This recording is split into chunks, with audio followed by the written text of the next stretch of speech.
All right. Good evening, everyone. My name is Amber Vaughn, and I will be joining you for tonight's session. You've got the job. This session is brought to you by Community Based Connections in Fort Lauderdale, Florida. If you haven't had an opportunity to check out the amazing work that they're doing, please go to communitybasedconnections.com. They're an amazing organization, really changing lives here in Broward County. So if you haven't had an opportunity to visit them or you're unfamiliar about the work that they do, definitely communitybasedconnections.com. So thank you for joining tonight's session. My name is Amber Vaughn. For the past 10 years, I have been working with job seekers to help them transition into employment. And in doing so, I've been fortunate enough to work for the state of Florida, the Bureau of Prisons, as well as different universities. And now I currently work for a boot camp. And in all of those roles, I've helped job seekers transition into employment. While with the state of Florida, I assisted job seekers after the stock market crashed in 2008 and everything was different, right? People who had never had to search for jobs before because they had been gainfully employed for 20, 30 years were now in the job market and wondering how to compete. I've worked with the Bureau of Prisons for those returning citizens who were trying to acclimate back into life, helping them secure employment. I've worked for universities. So whether you're the degree level, associate level, I've helped some of everyone. So I say that to say that no job search situation is foreign to me. But also, all of those job search situations have something in common. And throughout my work over the last 10 years, there have been certain things that I've just seen as recurring themes in the mistakes that job seekers make sometimes. So tonight's session is all about you and how to help you get the job. So I hope that you ask questions in the chat. This is a safe space because we're here to see that you get the job. So today we'll talk a little bit about resume building, what that looks like. What do you need to say? How do you get past those applicant tracking systems? If you're in a situation where you're like, I've applied to this job, I know I was a good fit for the job, but I haven't heard back from them. We're going to talk about that tonight. We're also going to talk about the interview and what you can do to really make a great impression on the employer. But also, we're going to dive into your job search and talk about that. What are you doing? Where are you looking? And how to better position yourself for the opportunities that you want. So without further ado, we're going to just jump right into it and talk about your resume. So there's a misconception out there that your resume has to be everything that you've done.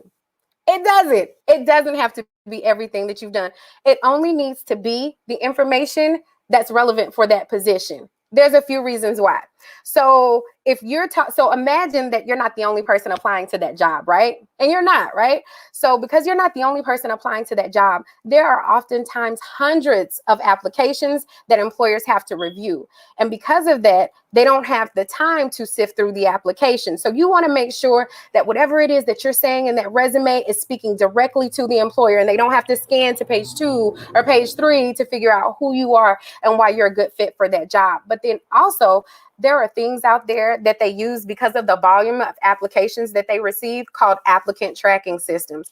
A lot of people say, oh, well, when somebody looks at it or when an employer looks at it, they'll know what I'm talking about and they'll be able to see how my experience lines up. Guess what? Before you can even make it to that person, you must first make it past the applicant tracking system. And that applicant tracking system is scanning your resume for keywords and phrases. And guess what? If what you're saying in that resume does not line up with the verbiage, the wording that they're using in their job description, you could potentially be the most qualified person to apply for that job. But because of what you're saying, you're not getting past the applicant tracking systems.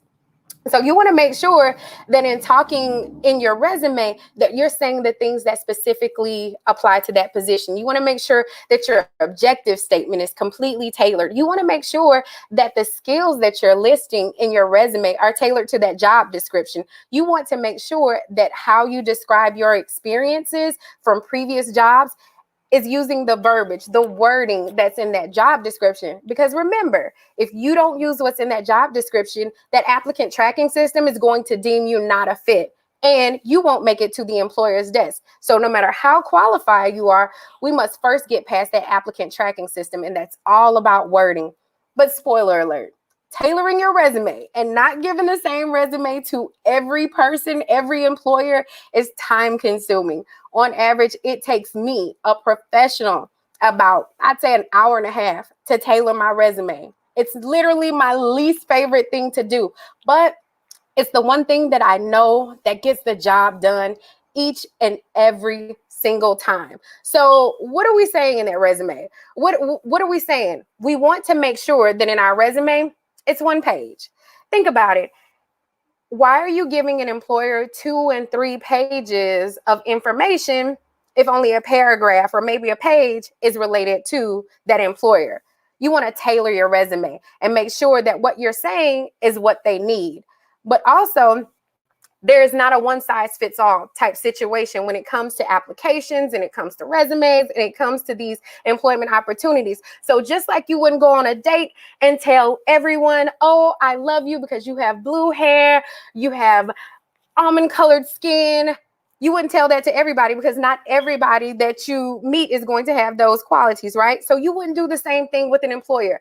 Dating is so similar to the job search. So you want to make sure that what you're saying in your resume, your interview, your thank you letters, your cover letters are specific to that position. Because guess what? No matter what you do, employers can tell when it's just copy and paste. But also, in building out your resume, considering my first point, employers are overwhelmed with the information that they get, the applicants that they see. And because of that, you want to make it as easy as possible on that employer. So what that means is you want to bullet out the information that's on your resume and start each bullet with an action word. So verbs, right? You want to make sure that when they're scanning your resume, they see that you've built, you've managed, you've developed, you've implemented. Doing that helps it read easy for the employer, but also it helps you to keep from going down like the word hole where you just talk and talk and talk. And now you've given them a whole bunch of information, but not really said anything. So formatting your bullets so where there's a verb that starts the sentence first helps it to be more clear and succinct and for you to be able to get out your point. But also in delivering a professional image to the employer, we want to make sure that everything about us is professional. You want to make sure that you have your contact information on there. I hate to say this, but we live in really strange times. Do not put your address on your resume unless you're comfortable with people coming right to your address. So city, state, zip is perfectly fine. But you want to make sure that you're including your LinkedIn. If you do not have LinkedIn, let's talk about that because LinkedIn is the Facebook for professionals and I absolutely love it. And if you are a job seeker, if you are watching this session, you need a LinkedIn. No matter where you come from, no matter where you're going, if you are a professional with professional aspirations, you absolutely need a LinkedIn. But more importantly, you need a professional email address. I have worked in this field for about 10 years and I've seen some things in regard to email addresses. So you want to make sure that your email address is professional. But in doing so, try to minimize the amount of personal information that you put in your personal address because ageism is real, racism is real, all of the isms are real. So when you include things about your personal life, say for instance, Jesus Lover 85. I can tell from that person's address, they're probably really into Jesus, right? And they were probably born in 1985. Usually the numbers that people use are their birth year. So if you are going to use a number, use a 7 or a 24 or something like that and try to keep it simple. Make it your first name, your last name, and then whatever that number is at Gmail or at whatever service provider you're using. But you want to have a professional email. Also, highlight your professional accomplishments. Sometimes I'll look at job seekers' resumes, and at the very bottom of their resume or at the last bullet in their employment section, they'll talk about they did this or they were promoted or they got an award, but it's the very last bullet, right? Don't expect an employer to read your whole resume because they will not. They absolutely will not. And because of that, you want to make sure that you're prioritizing the information that you include so they don't have to scan to bullet 12 to see that you've done all of these amazing things. Toot your own horn. Your resume is designed to get you the job. So you want to organize your information as such. If you have professional highlights like accomplishments, promotions, or anything like that you'd like to talk about, include a section and have professional highlights as it pertains to that job. But make sure that when you are giving out your resume, a lot of us have references, right? I just had a situation like this happen to me last week. I had someone give my name out for a reference, and it was for a position that I had no idea about. I hadn't spoke to this person in about 2 years, so I didn't know what position that they were applying for. I didn't know how to sell them appropriately. Let your networks know. If you're using anyone for a reference, make sure that they're in the loop on the positions that you're applying for. Make sure that they have an updated copy of your resume. And if possible, give them a copy of the job description or guide them on the things that they need to say about you professionally. Because although the employer wants to hear about how awesome you were in that job, in that role, they also want to know like what transferable skills. So you kind of want to coach your references on the things that they might want to include when they're talking to employers on your behalf. But also quantifiable information. I will see all the time where job seekers will put things like managed staff or worked with teams or saved money. All of those things have weight to them. There's a difference between saying manage teams to manage 5 teams of up to 20 people, right? That adds extra weight to it. And it shows them the level at which you're used to performing. And it's also an indicator of what it is that you can also do if given that opportunity. So if you've saved a company money, if you brought in money, if you've managed people, anything like that, you definitely want to include that information and those numbers. And then you want to bump that bullet up so they can see it. Or a key indicator for me is that anything with a number is a professional highlight. So if you have 4 and 5 bullets or 6 bullets that you're like, wow, these all have numbers, these are all pretty awesome, create yourself a professional highlight section that speaks to all of those things. But then also include relevant volunteer or internship experience. Sometimes we think that a resume has to be all about our work experience. Guess who doesn't have a resume full of just all work experience? Me. Because in addition to doing what I do with career coaching, I also work in politics. And there are not a lot of paid jobs in politics. So because of that, I volunteer a lot. But what helps me when I do apply for paid positions is that they can see the volunteer experience that I've had and what qualifies me for that. So if you are one of those people and you're like, oh my gosh, I really want this position, but I don't know how I'll get there, I don't have those skills right now, you can volunteer your way into employment. And in fact, any organization that I've ever volunteered for, and even the people who have volunteered with my organizations, I ask them to think about where it is that they see themselves going professionally. Like, what are the skills? What are the competencies you need to successfully transition into that role? Why not like build those here, right? It's a volunteer position. And oftentimes you can craft those to be to whatever it is that you want to be. So, for example, I have a degree in public relations. I knew that I wanted to get closer into communications jobs, right? So I took a position with the Urban League, volunteering. I took a position with New Leaders Council, volunteering for their communications team. Think about the opportunities that are out there and how through your volunteer experience, you can get closer to those positions. Because if you're not in the paid opportunity that you want right now, I guarantee you that there is a volunteer experience out there that can open the door for you. Not only that, when you volunteer, people get to see how you work for free. And if you can do all of these things for free, I guarantee you they're like, oh my goodness, if we just give her a check or if we just give them a check, they're going to be even more awesome. So definitely use volunteer opportunities as a way to close the gap between your experience and the positions that you want.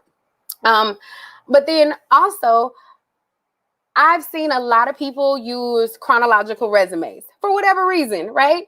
Because that's the standard and that's the norm.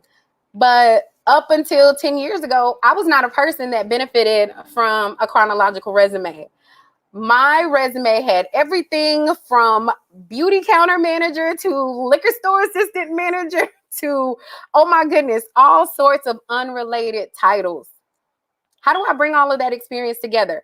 So although we've heard of chronological resumes, and that's basically where you put every job in the order in which you've worked, in the order in which you've worked them, those are not always the best resumes for us, right? Because sometimes they can expose gaps. We don't want to give an employer gaps, because the first thing that they're going to do is they're going to say, hey, Sean, tell me what you did from 2010 to 2015. I see that you were unemployed right there. And for my clients that I was working with from the Bureau of Prisons, when they had that gap in their resume, that opened up a really uncomfortable conversation when the employer would say, well, tell me what you were doing from 2010 to 2015. And then they'd have to say, well, I was incarcerated during that time, which automatically changes the mood of the interview, if not for the employer, for the applicant, because they become self-conscious about that. And then they're like, gosh, I was so close. So, word of advice, don't put anything on your resume that's going to give an employer pause or make them say no. So, know that there are other resume formats out there. You can use a combination format resume. You can use a functional resume. A functional resume basically organizes your skill sets.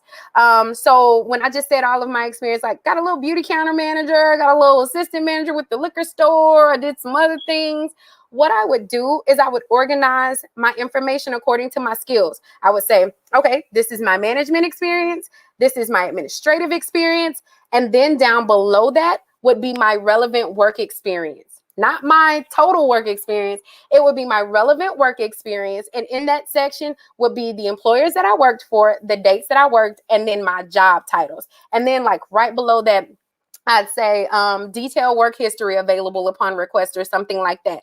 Because what I don't want the employer to do is to look at my resume and be like, oh, wow, she's cool, but gosh, what was she doing for those 3 years? Or wow, none of these employment entries are related. She seems like a job hopper. And in all reality, I was because I was in my 20s, and that's okay. So it's okay if you're a job hopper. It's okay if you haven't quite settled into your professional groove. It's called life. But make sure that you're using a resume format that fits you. So a combination resume is a blend between a functional resume and then a chronological resume. So what that can look like is having your skill sets, and then below that, like say 3 work employments with like 2 to 3 bullets per section of what it is that you've done. But again, all of this relates to the job description. We don't want to include anything on the resume that does not tie directly into the job description. In fact, when you're building a resume, what I encourage job seekers to do is to make a copy and paste that job description into a Word document. Highlight that Word document for every knowledge, skill, and ability that you have as it pertains to that job description. Everything that's highlighted, that's the verbiage that you're going to try and work back into your resume. Again, my least favorite thing to do, and I do this professionally, I absolutely hate it, but I've also never not gotten a job doing it. So if you want to make sure that you're shooting your shot with precision, and we're not just throwing spaghetti at the wall like, oh my gosh, I hope they look at my resume, I hope it gets passed, let's make sure that we're doing it right on the front end. Right? So you want to make sure that you're giving them a polished resume that's tailored to the job description, but also spell check is your friend. If you don't have Grammarly, let's download that, because nothing says don't hire me like I'm applying for an administrative position, or I'm applying for a customer service position and I've misspelled administrative or customer service. I've seen people misspell their names, their degrees. And then that gives employers questions like, well, how much time did she take on this resume? Like, did she even look this over? Is this what she's going to be like in the job? So all of that are like indicators to what you will be like as a professional. So you only have one shot to make a great first impression. So you want to make sure that you're crossing your T's and you're dotting your I's. But also in your resume, don't get into the I or me like sentences. I did this, I've done that. They don't want to see it. And how you avoid that is by starting each one of your bullets with a verb. Don't use text boxes, templates, or tables. I'll repeat that. Do not use templates, text boxes, or tables, because those make it harder for the applicant tracking system to read your resume. And oftentimes, although your resume can be absolutely beautiful, it's tabled out, you've got columns, you've got all of this nice stuff, and it doesn't even matter because you didn't make it past the applicant tracking system and it wasn't able to process your information. So it's like all of that stuff that you included in templates and tables and text boxes didn't matter. Use a very, very bland, I'm talking like bland Word document resume, with your contact information, your objective, your skills, your work experiences, like just clean, black and white, nothing fancy, because you want to get past the applicant tracking system. But when you go into the interview, a really nice touch to add, I always go in with a more polished version of my resume, because I want the employer to see I'm serious about this. I want the employer to see, like, I come with it. I'm ready to level up. And if they have to spread everyone's resume out on the table, which I've been on the other side of that table where we've had to spread applicants' resumes out to see which one is a good fit, or just the people who took more time with their resumes to give us updated information, or even just that next step in presenting us with a more cleaner copy of their resume. Those are the ones that we looked at first. Presentation is everything. So you want to make sure that you're taking that more stylized version of your resume with you to the interview. But also, don't include work experiences that are beyond 10 years, especially if those 10 years don't tie into your qualification or experience for the position. Because again, we're giving the employer information that may not be relevant to them. And then if the employment information is over 10 years old, especially when you're talking about the technical industries, now we're starting to date ourselves. And we don't want to date ourselves. Again, you don't want to say anything in your resume that'll make the employer be like, gosh, not her, right? So you want to be mindful of that. Don't include a hobby section. I've seen it where students have actually done a hobby section, but don't. That could be something that you talk about in the interview. That could be something that you add to the conversation, but it doesn't need to be something that takes up space away from you selling yourself. They're not going to say, "Oh my gosh, she was on the lacrosse team. Let's call her back." That's probably not going to get it, unless maybe I'm applying for a position that's with the lacrosse team, right? So the only time you include your hobbies is when it ties directly into the job description. If it doesn't, then maybe let's save that for the interview. Don't worry about including references, because they'll ask you for your references. And I know sometimes job seekers will ask me, they'll say, well, how do I get all this information on my resume? And it's only one page. They're going to ask you about all of your previous work experience. They're going to limit it and say, give us the last 5 years or the last 5 jobs that you've worked. There you can give a more detailed explanation of what you've done and include the last 5 years or the last 10 years of your employment. But for that resume, it's specifically tailored to the job description and doesn't have to be in detail as that. Do not include anything that does not position you in the best professional light. So that's a resume that would have gaps in it. That's a resume that sometimes maybe we only work there for a little time. Some of those experiences we have to think, do I really want to include this? Is this necessary? But again, you're painting the picture for the employer and you want to give them every reason to say yes with the truthful information that you've included on your resume. So we want to watch out for that. But then also when we're talking about catching the employer's attention when it comes to our resume, please review your resume. I don't care if you run spell check on it. I guarantee you every time before I press submit, I look at my resume, I see if it's in good shape, and I always catch something. Always proofread your resume, even after you've saved it and uploaded it. Look over it again. But always send a cover letter. I hate cover letters. And job seekers will ask me all the time, do I need to send a cover letter? Heck yeah, you do. But why? Because consider it as the employer's first offer to you to go above and beyond. And you're like, no, I'm straight. It's okay. That resume will do. No, we don't want to do that, right? A lot of times job seekers will say, well, I've heard that they don't read cover letters. But what if they do? What if they do read cover letters? And what if you didn't send one? And what if the person who applied for that job as well as you sent one? They're probably going to look at the person who took that extra step. You want to show the employer that from the very first moment that you hit submit, you are willing to go above and beyond what is required for that job. But in talking about your cover letter, we don't want to give the employer our resume in paragraph form. And oftentimes I'll see cover letters that are literally a copy of the resume, and it's just in paragraphs. We don't want to do that because now we're wasting the employer's time. And can you imagine being the employer and you've read through this, they've made it past the applicant tracking system, you're reading this person's resume, and now you're on their cover letter and you're like, great, that's what you told me in the resume. Thanks. No, we don't want to do that. So while we have the employer's attention, we want to make sure that we're expounding on the information that we included in our resume. Like if we're saying that we have great customer service skills, or we did this, or we did that, now in our cover letter, we want to tell them about a time in which we actually did that.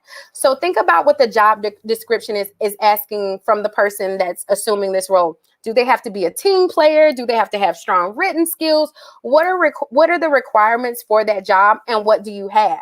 Considering what the requirements are and what you have, write a story about it, because I guarantee you that you have a situation in which you've exhibited those really awesome communication skills, or those times that you were able to work well within teams or lead teams or manage departments, right?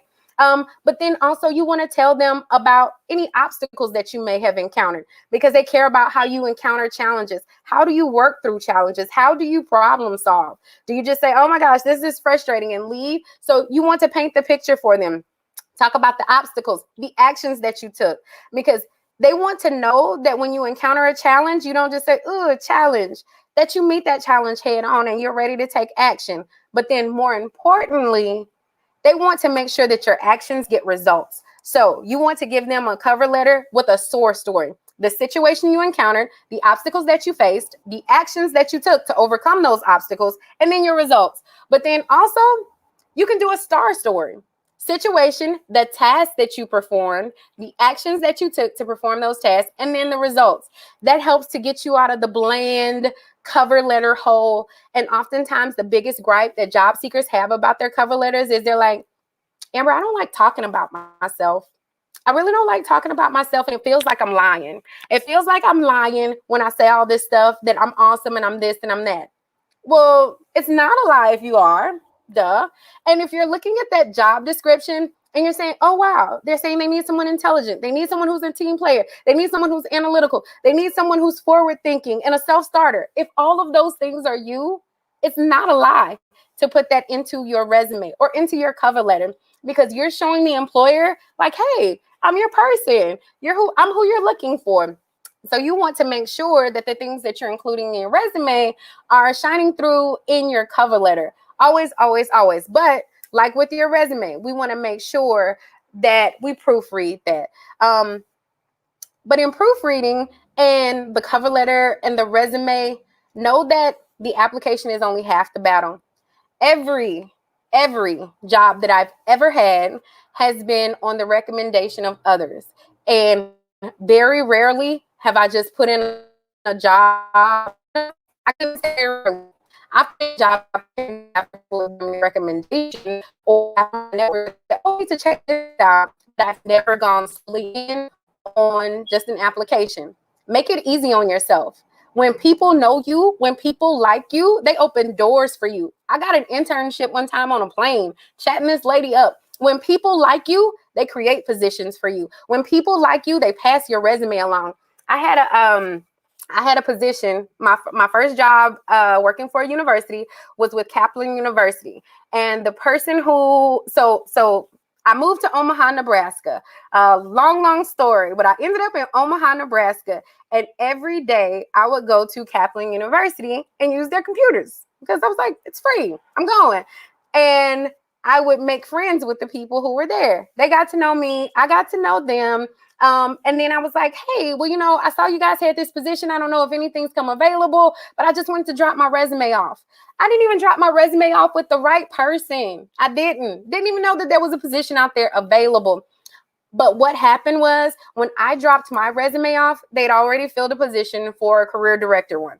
But the person turned that position down. And then the person who got my resume was like, oh, I met this really awesome person. She's here every day just hanging out, doing the work, applying to jobs. Check her out. My boss, the lady who went to be my boss, she interviewed me while I was in a bar picking up a pizza. When people like you, they open doors for you. They expedite the hiring process for you. I literally had my interview. We discussed pay and everything right as I sat at that bar waiting on my pizza. She told me, Amber, this is how much you're going to make. This is what you're going to do. And all I need you to do is do a presentation so you can come in and present for the team, but you're hired. When people like you, they go above and beyond for you. Networking is the secret sauce to every job seeker's hamburger. You need it. We cannot survive in this world alone. So if you're not a good networker, if you don't have networks, then we need to talk. We need to talk after this. But speaking of talk, this session is hosted by Community-Based Connections, an amazing, amazing Broward County resource and organization changing the lives of members in the community, just really doing amazing things. When you have a moment, please go to communitybasedconnections.com, check them out. And if you feel inclined, please donate. The services that they offer, the work that they're doing, it costs. So please help them to continue doing what it is that they do in Broward and being a light to so many people. So communitybasedconnections.com. Now, back to this job search stuff. So when we're thinking about the interview, we know that attire is, we've got to make sure that we have the right attire. Even if that's just a Zoom call, you want to be business from the waist up, right? You want to make sure that your lighting is correct. You want to make sure that even if it is a Zoom call, that you're still dressed appropriately. I've seen people show up to interviews in bathing suits. I couldn't make it up if I wanted to. Attire is so important. Oftentimes people ask me, well, what should I wear? You can never go wrong with business casual. Slacks, nice shirt, dress, nice heels, nothing too over the top. I've also had people ask me about hair color. What do I do with my hairstyles or my piercings? I used to have a nose piercing. I wanted a job. And at the time, nose piercings were not that embraced. So I took it out. But also now at this age, I've learned to apply to companies that embrace my individuality, and I don't necessarily have to change or conform to be the professional standard. When I interviewed for the job I currently have, one of the young ladies that I passed on the way to the interview room had purple hair and piercings all in her face. I was like, okay, not my thing, but it let me know that my individuality was respected. I don't believe that you should ever have to tone down who you are, but we also want to make sure that how we're presenting ourselves is a professional version of who we are. So you just want to be mindful of what it is that you're wearing when you do go into these interviews, but also know that body language is everything. Even if you're in a Zoom call, like if you're in a Zoom call like this, and this is the interview, guess what? You look disinterested. You look like I'm just here so I can get this job. You don't look like you're really selling it. So you want to make sure that your posture is up, that you're making eye contact. I was raised in a household where my mom would bust me out if I didn't make eye contact with people. And now that I'm adult, I realize how weird that is when people don't make eye contact with you. Can you imagine talking to someone and you're interviewing them because you want to give them money for a job, and they're just like, yeah, so I'm a really good and I do this, and that's weird. Don't be weird. So you want to make sure that you have eye contact, because that says I'm trustworthy, that helps build rapport, but also handshake. I can tell from your handshake whether you're feeling it, whether you're self-confident, whether you are whatever it is that you are. Handshake. Sometimes people don't like giving handshakes because their hands are sweaty. Let the person know. Guess what? You're interviewing with people, and those people are human. which means they also get sweaty palms. I kid you not, my stomach has been really good today, but whenever I get nervous or whenever I go into an interview setting, my stomach growls.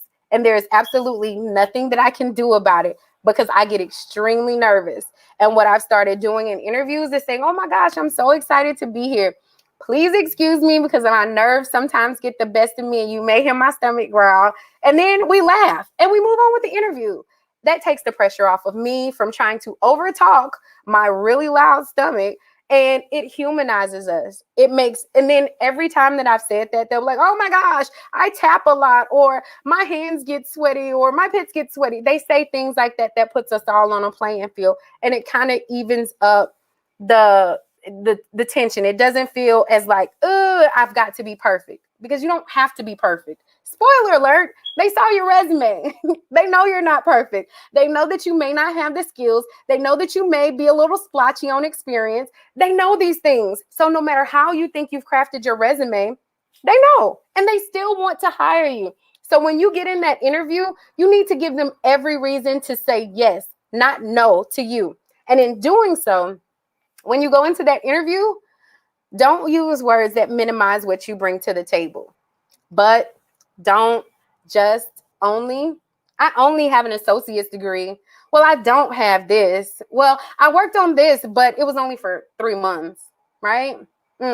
It's just this. Don't minimize yourself, because again, your job is to get the job, and you want to give them every reason to say yes to you. Not like, yikes, I don't know if we want her.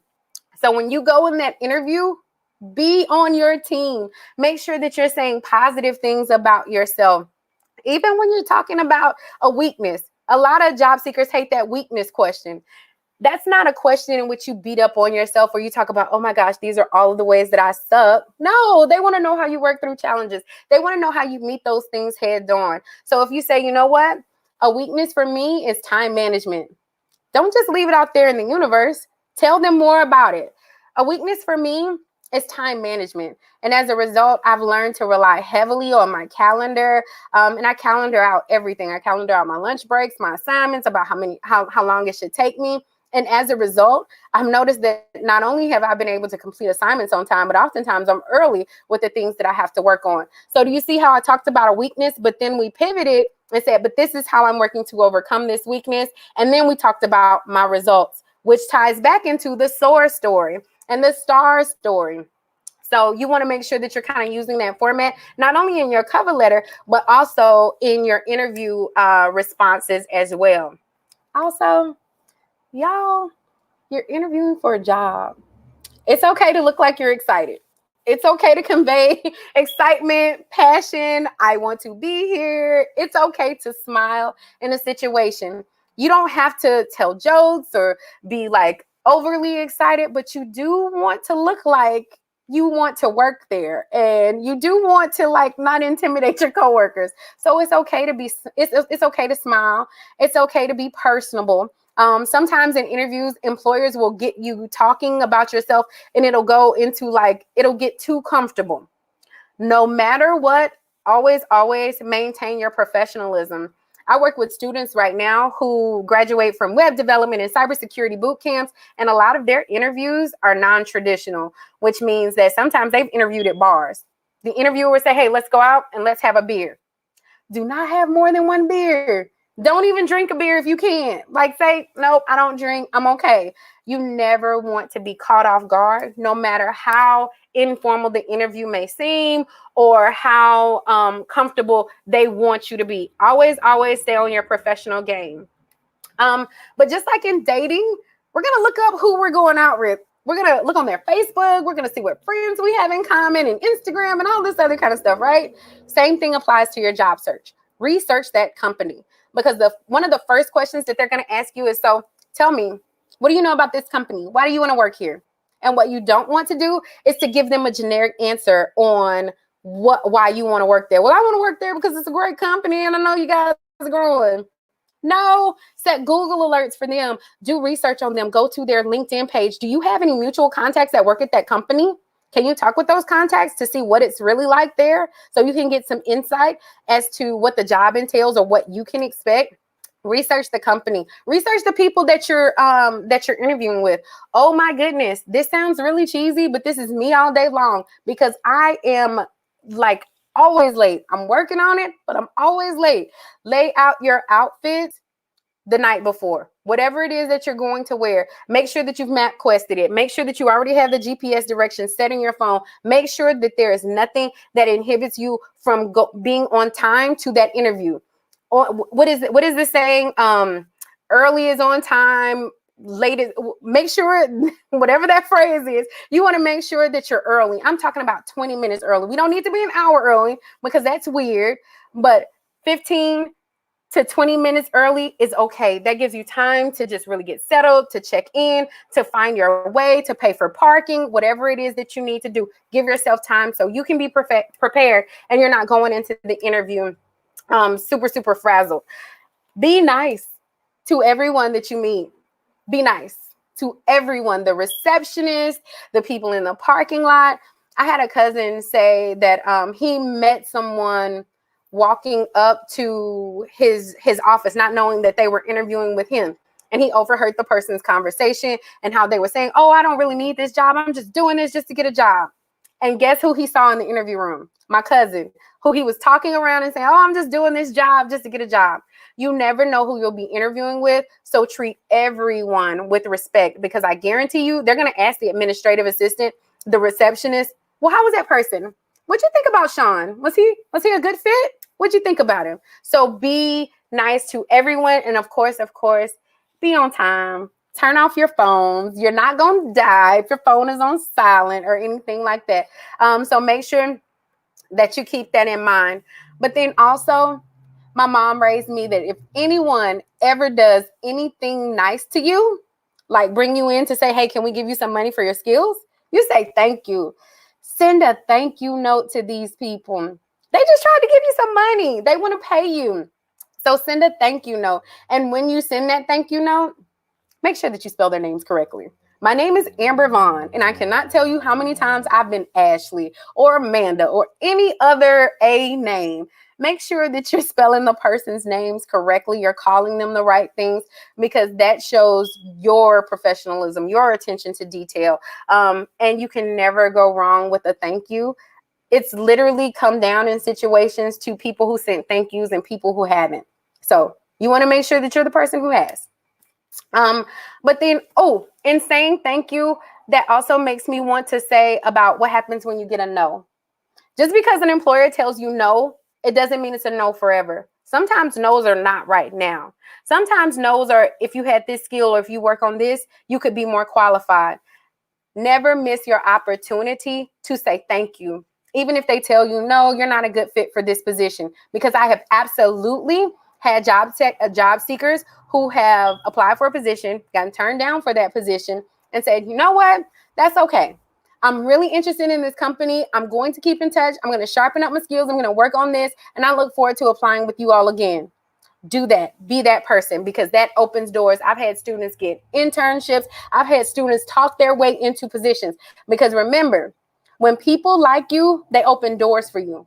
And to what I said earlier in the interview about you not needing to be perfect, I've had students who've absolutely bombed interviews, bombed them. I had one young lady, her interview was so bad, the interviewer said, my love, that's enough. We don't need to go any further than here. They hired her anyway. When people like you, when they see things in you, you don't have to be perfect. People will be willing to take a chance on you to let you prove yourself. So imposter syndrome is real. Don't let it get to you. You're already in the interview. They already see what you do have and what you don't have. Don't let you get in the way of your next opportunity. Now, when we're talking about the job search, create a job search tracker. Write down everything. Save the job descriptions, because guess what? When you start interviewing for a position, they're probably going to pull that position down. And then you're going to be like, oh my gosh, I got a position. I got an interview for this position. And you're going to go and try and look up that position to see what it was. And then that job description is not going to be there. So what are we talking about in the interview? We don't know anymore, because all we got is our resume and our cover letter. For every position that you apply for, create a Google Doc. I'm sorry, not a Google Doc. Create a Google folder. In that Google folder is the resume that you use, the cover letter that you use, because we've tailored both of those. It took a lot of time, but we tailored both our cover letter and our resume, and the job description. Because when you go into that interview and they call you back for that job, you want to make sure that in your tell me about yourself, in the why do you want this job, you can play up the things and the qualifications and experience that you have as it relates to that position. So don't forget to save all of that information. But then also, I love the Googles. The Googles is our best friend. Google has a job search option where you can literally go and type in your skills and then say jobs. I can go in right now and say grant writing and community jobs, and it will pull me up any positions that have grant writing and community in the job description. So the Google is our friend. Today, we've covered resume writing, we've covered interview, and we talked a little bit about how to get your job search going. But I know that the job search, especially in the middle of a whole pandemic, can be frustrating. It can be extremely discouraging. It can be so overwhelming. My name is Amber Vaughn. You can reach me at ambervconsulting.com. I'd love to support you. I'd love to assist you through this process. Teamwork makes the dream work. And if you're job searching alone and you haven't gotten any results, that is a key indicator that we need to tag in a friend. We need to phone for help because you don't want to keep doing the same things and getting the same results, which may be nowhere. So this session is brought to you by Community-Based Connections here in Broward County, Florida, an amazing organization that I just can't speak enough of, doing wonderful things here in the city to change lives and just create opportunities for the residents of this wonderful county. If you believe in what it is that they do, if you've enjoyed tonight's session and you thought that the information was helpful, one, go to communitybasedconnections.com and check them out. Donate to them if you can. All donations are appreciated. But two, we'll be doing this session, something like this again. It'll be another job search topic. And I hope you'll join us. Unemployment, joblessness, underemployment, those are touchy subjects. But the only way that we get past those is if we talk about them. So if you've got a job search concern or you want just a little extra help or a little more support, a little encouragement, then I hope you'll join us in May. We're doing the third Monday of every month. Join us. Let's see how we can get you closer to the job and career of your dreams. My name is Amber Vaughn. I look forward to connecting with you all. If you have any questions or you would like to set up a one-on-one consultation, my email address is amber@ambervconsulting.com. Thank you all so much. Thank you, Community-Based Connections, for this wonderful opportunity and just letting me sit at the cool kids table with you all. I hope you've enjoyed tonight's session. If you have any questions or you want to talk further, email me. Let's talk about how we can position you for employment. Enjoy your evening, and please be sure to like the Community-Based Connections page, share this video, and tag some friends. Let's get these jobs in 2020-21. Bye, guys.